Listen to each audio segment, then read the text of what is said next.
आधी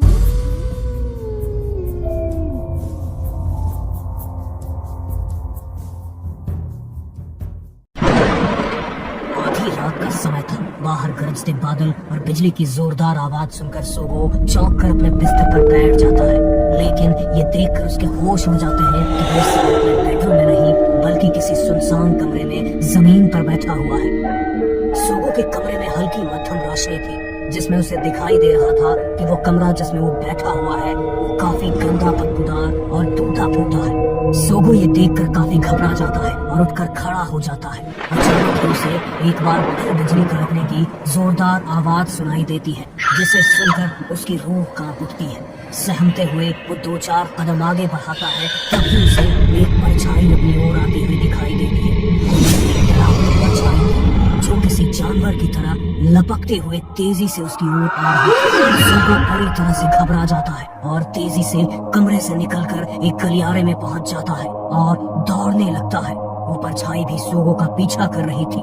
सोगो एक कमरे में पहुंचकर खुद को छिपाने की कोशिश करता है, लेकिन वहां भी वो साया उसके पीछे पीछे पहुंच जाता है। उस डरावने साये के हाथ में एक तेज धारदार हथियार दिखाई दे रहा था और वो लगातार उसकी तरफ बढ़ रहा था। उसे अपनी ओर आता देख सोगो का हलक सूखने लगा था। उसे अपना अंत सामने दिखाई दे रहा था। अचानक ही उसकी नजर कमरे के दरवाजे की ओर जाती है और वो लपक कर भागने के लिए दरवाजा खोलता है, लेकिन उससे पहले ही वो साया हथियार से उसकी गर्दन पर वार कर देता है और उसी के साथ उसकी गर्दन कटकर दूर जा गिरती है। सोगो के दिल को कपा देने वाली चीख चारों ओर गूंज जाती है। उसी के साथ अचानक सोगो नींद से जग जाता है। सोगो जापान में रहने वाला एक 14 साल का लड़का था, जो अभी स्कूल में पढ़ता था। बाकी बच्चों की तरह उसे भी स्कूल से आने के बाद अपने दोस्तों के साथ खेलना और बातें करना बहुत पसंद था। सोगो की लाइफ में सब कुछ बहुत अच्छा चल रहा था, जब तक कि वो डरावनी रात उसके जीवन में नहीं आई थी। ये तो सपना था। अब तो हर रोज मुझे यही सपना आने लगा है। पता नहीं मुझे इतने डरावने सपने क्यों आते हैं। क्या कोई राक्षस मेरे पीछे पड़ गया है? सोगो अपने सपनों के अर्थ को समझ नहीं पा रहा था, इसलिए वो इसके बारे में अपनी माँ को बताता है। घबराओ नहीं बेटा, बच्चों को अक्सर डरावने सपने आते हैं। जरूर तुमने कोई डरावनी फिल्म देखी होगी। नहीं माँ, आप जानती हो मैं ऐसी फिल्में नहीं देखता। मुझे अब हर रोज यही सपना दिखने लगा है। आप कुछ करो ना। बेटा, तुम सोने से पहले हर रोज बाकू को बुलाया करो। उसके बाद सोने जाओगे तो बाकू तुम्हारे सारे बुरे सपने खा जाएगा और फिर तुम देखना कैसे तुम्हारा डर छूमंतर हो जाता है। बाकू, वो क्या होता है माँ? तो अभी तक तुम्हें किसी ने बाकू के बारे में नहीं बताया। बाकू एक अलौकिक जीव है, ये तो तुम जानते ही हो ना। इंसान हो या जानवर, सभी को देवताओं ने बनाया है। जानवरों की रचना करते समय कुछ टुकड़े बच गए थे और उन्हीं बचे टुकड़ों से एक विचित्र जीव का निर्माण हुआ, जिसे हम बाकू कहते हैं। बाकू का सर हाथी का शरीर, शेर का पैर, बाघ और पूंछ सांड की है। ऐसे ही अलग अलग जानवरों के टुकड़े मिलाकर उसे बनाया था। माँ ने अपनी तरफ से बेटे का डर दूर करने के लिए बाकू के बारे में बताकर उसे थोड़ा हौसला दे दिया था। सोगो को भी यकीन हो गया था कि शायद अब बाकू ही उसे उसके बुरे सपने से मुक्ति दिला सकता है। अगले दिन फिर से सोगो गहरी नींद में सोया हुआ था। तकरीबन रात के 2 बजे उसकी नींद खुलती है तो वो देखता है उसका पूरा शरीर पसीने से लथपथ हुआ पड़ा है। हलक प्यास के कारण बुरी तरह से सूख रहा है और पूरे शरीर में कपकपी छूट रही है। ये शायद 7वां दिन था जब सोगो ने वही डरावना सपना देखा था। सोगो को तुरंत अपनी माँ की बात याद आ जाती है और वो अपने बिस्तर पर बैठकर आंखें बंद करके बाकू को याद करने लगता है और अपने बुरे सपने खाने के लिए आमंत्रित करता है। कुछ देर बाद सोगो को नींद आ जाती है और इस बार वो बहुत सुकून से सो पाता है। उसे कोई भी बुरा सपना नहीं आया था। अब जब भी सोगो को कोई बुरा सपना आता, वो लगातार बार बार बाकू का मंत्र जाप करता और उसके बाद सुकून से सो जाता।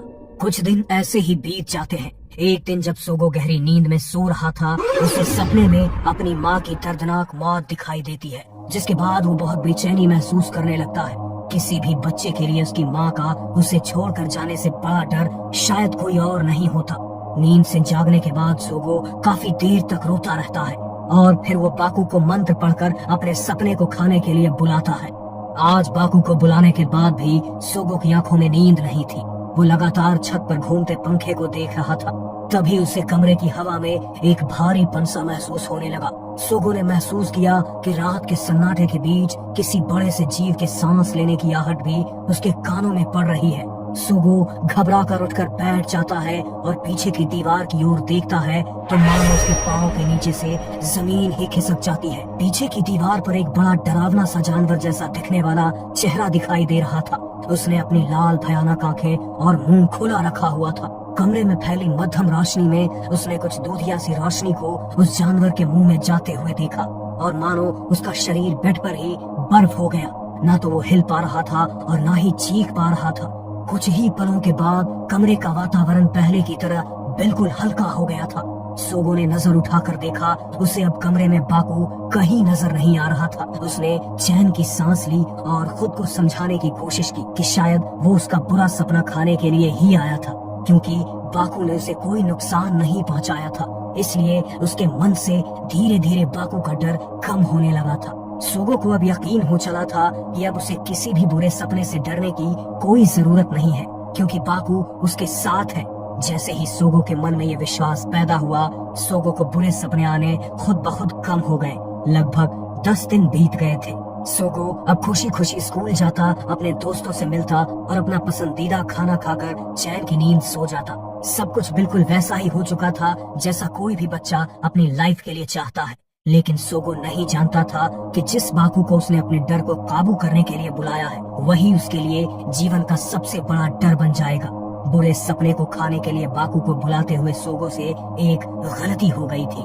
परंपरा के अनुसार उसे बाकू को बस 3 बार ही उसके सपने को खाने के लिए कहना था, लेकिन डर के मारे सोगो ने इस बात का ख्याल नहीं रखा और न जाने कितनी बार उसे पुकार लिया। बाकू अब सोगो के साथ हर पल रहने लगा था। सोगो के बुरे सपने खाते खाते अब उसे डर और बुरे सपने की लत लग गई थी। जब 10 दिनों तक बाकू को कोई बुरा सपना खाने को नहीं मिला तो वो गुस्से से तिलमिला उठा। 11वें दिन सोगो अपनी स्कूल बस में बैठकर स्कूल जा रहा था। बस में अभी उसके अलावा बस का ड्राइवर और कंडक्टर ही थे कि अचानक ड्राइवर ने बस से अपना कंट्रोल खो दिया और बस फिसलते हुए खाई की ओर जाने लगी। सोगो डर से रोने चीखने लगा। उसे लग रहा था शायद अब वो नहीं बच पाएगा। तभी बस जाकर एक भारी भरकम पेड़ से टकराती है और रुक जाती है। ड्राइवर, कंडक्टर और सोगो सभी को गहरी चोटें आती है, लेकिन उनकी जान बच जाती है। इस घटना का सोगो के मन पर बहुत गहरा असर पड़ता है और वो कई हफ्तों तक स्कूल नहीं जा पाता। बस का हॉर्न सुनकर ही उसके हाथ पैर कांपने लग जाते हैं। सोगो के मन में एक नया डर पैदा होते ही बाकू को अपनी भूख मिटाने का मौका मिल गया था। अब वो हर रात को सोगो के कमरे में आता और उसके डर का आनंद उठाता। पेरेंट्स और दोस्तों के समझाने पर सोगो अब नॉर्मल होने की कोशिश करने लगा था और अब उसने फिर से स्कूल जाना शुरू कर दिया था। जब भी वो सड़क पर चलता, कोई तेज रफ्तार बाइक उसके पास से गुजरती और फिर वो बाइकर डरावनी मुस्कुराहट लिए उसकी ओर पलट कर देखता तो सोगो का डर फिर से ताजा हो जाता और वो एक बार फिर घबराहट महसूस करने लगता। सोगो मानो एक लूप में फंस कर रह गया था। जितना वो अपने डर पर काबू करने की कोशिश करता, उतना ही डर उसके ऊपर अपनी पकड़ बनाता जाता। आंखें बंद करते ही उसे वही सब दृश्य दिखाई देने शुरू हो जाते और फिर सोगो डर से बाकू को पुकारता। बाकू तुरंत उसके पूरे सपने और डर को भोजन बनाने के लिए आ जाता। इसी तरह कुछ दिन बीत जाते हैं। सोगो अब इस चक्र से बाहर आना चाहता था। उसने अपनी पढ़ाई पर फोकस करना शुरू कर दिया था। देर रात तक पढ़ाई करते हुए अचानक सोगो को हॉल में से कुछ अजीब आवाजें सुनाई देने लगती है। ऐसा लग रहा था जैसे कोई जंगली जानवर किसी का मांस चबाकर खा रहा हो। न चाहते हुए भी बार बार सोगो का ध्यान उन आवाजों की ओर जा रहा था। जब उससे रहा नहीं गया तो उसने धीरे से अपने कमरे का दरवाजा खोला और हॉल में पहुंच गया। अपने मोबाइल की रोशनी में उसे सामने भयानक चेहरे वाला बाकू बैठा हुआ दिखाई देता है, जिसके मुंह पर खून लगा हुआ था। फ्लैश लाइट की रोशनी में सोगो देखता है कि बाकू के मुंह में इंसानी मांस का टुकड़ा है और वही सामने उसकी ही गर्दन पड़ी हुई है जिसे बाकू चबा रहा है। सामने का दृश्य देखकर सोगो चीख कर बेहोश हो जाता है। उसे हॉल में बेहोश पड़ा देखकर उसके पेरेंट्स उसे अस्पताल लेकर जाते हैं, जहां कुछ देर बाद उसे होश आता है तो वो खुद को एक कमरे में पाता है जहां वो बिल्कुल अकेला था। मॉम, डैड, कहाँ हो आप लोग? ये मैं कहाँ हूँ? कोई है? डोंट पैनिक, मैं अभी तुम्हारी मॉम को बुलाती हूँ। बेटा, तुम ठीक तो हो ना? ये कहाँ ले आए हो आप मुझे? कौन सी जगह है ये? मुझे अपने घर जाना है। वो मैंने देखा कि वो मेरा सर चबाकर खा रहा था, फिर उसके बाद क्या हुआ मुझे कुछ याद नहीं। बेटा, जरूर तुमने कोई बुरा सपना देखा है। डोंट वरी, अब कोई भी बुरा सपना तुम्हें परेशान नहीं करेगा। सोगो की माँ उसे लेकर घर आती है। अपने कमरे में पहुंचकर वो देखता है कि माँ ने उसके कमरे में बाकू की एक मूर्ति लगा दी है। देखो बाकू, अब हमेशा तुम्हारे साथ रहेगा, बिल्कुल मत डरना। सोगो ने मूर्ति की ओर देखा तो अचानक उसकी आंखें लाल लाल चमकने लगी। मुझे ये मूर्ति नहीं चाहिए, लेकर जाओ इसे। बेटा, अगर तुम मुझे ये मूर्ति यहाँ नहीं लगाने दोगे तो मुझे तुम्हें अस्पताल में भर्ती करना पड़ेगा। तुम्हारे डर से आने वाले पैनिक अटैक के दो ही इलाज है, बाकू या हॉस्पिटल। हॉस्पिटल का नाम सुनकर सोगो चुपचाप अपने बिस्तर पर जाकर लेट जाता है। हर पल डर के साथ जीते जीते कुछ ही दिनों में उसे इस डर की आदत हो गई थी। अब उसके साथ सपने में कुछ भी घटित होता तो सोगो का दिमाग उस पर रिएक्ट ही नहीं करता था। बाकू हर रात को आता और सोगो के दिमाग में चल रहे सपने सोच और डर को खाने की कोशिश करता, लेकिन बाकू की बढ़ चुकी भूख को शांत करने के लिए उसे सोगो के अंदर कोई नकारात्मक सोच, डर और गुस्सा नहीं मिल रहा था, जिसके कारण अब वो पहले से भी ज्यादा बौखला गया था। एक दिन जल्दी ही तुम सबका हाई स्कूल पूरा हो जाएगा, तो आज सब लोग बताएंगे कि वो आगे क्या क्या करना चाहते हैं। टीचर के इतना पूछते ही एक एक करके सभी स्टूडेंट्स अपनी इच्छाएं और सपनों के बारे में बताने लगते हैं। सोगो, तुम्हारा क्या सपना है? तुम क्या बनना चाहते हो लाइफ में? सोगो को अपने दिमाग में एक धुंध जैसा महसूस हो रहा था। उस दिन उसे महसूस हुआ कि जैसे उसके पास तो लाइफ का कोई पर्पस ही नहीं है। मैं नहीं जानता, इतना कहकर सोगो बैठ जाता है। ये पहली बार था जब सोगो को पता ही नहीं था उसे क्या पसंद है क्या नहीं, वो आगे क्या करना चाहता है ये भी तक नहीं पता था, जबकि वो बचपन से ही मॉम को कहता आया था कि वो एक फुटबॉलर बनेगा। एग्जाम का समय आ गया था, सभी बच्चे पढ़ाई में लगे हुए थे और सोगो उसे पता ही नहीं था कि क्या करना है। न वो पढ़ता, न बातें करता, न स्कूल जाता, यहाँ तक कि उसने खाना पीना तक छोड़ दिया था। बस चुपचाप बिस्तर पर पड़े हुए छत के पंखे को घूरते रहता। उसका शरीर हर गुजरते दिन के साथ दुर्बल हो रहा था। उसकी आंखें बिल्कुल सूनी थी, जैसे उनमें कोई आस उम्मीद बाकी ही ना हो। बाकू, जिसकी भूख को अब सोगो पूरी नहीं कर पा रहा था, उसने अब सोगो के दिमाग में पल रही अच्छी यादें, उम्मीद, आने वाले कल के सपने, आशाएं, जीवन प्रत्याशा, खुशी, हर एहसास को अपना भोजन बना लिया था, जिसके कारण सोगो अंदर से खाली हो चुका था। एक जिंदा लाश की तरह हफ्तों तक बिस्तर पर पड़े रहने के बाद एक दिन अचानक सोगो अपने बिस्तर पर बेहोश पड़ा हुआ मिलता है। सोगो के पेरेंट्स उसे हॉस्पिटल ले जाते हैं, जहां उसे ब्रेन डेड घोषित कर दिया जाता है। शायद उस रात बाकू ने आखिरी बार सोगो के दिमाग से अपना भोजन लिया था। सोगो का कमजोर हो चुका दिमाग हार मान गया था और इसी कारण उसकी मौत हो गई। बाकू अब मुक्त हो चुका था और फिर से किसी बच्चे के डर का इंतजार कर रहा था।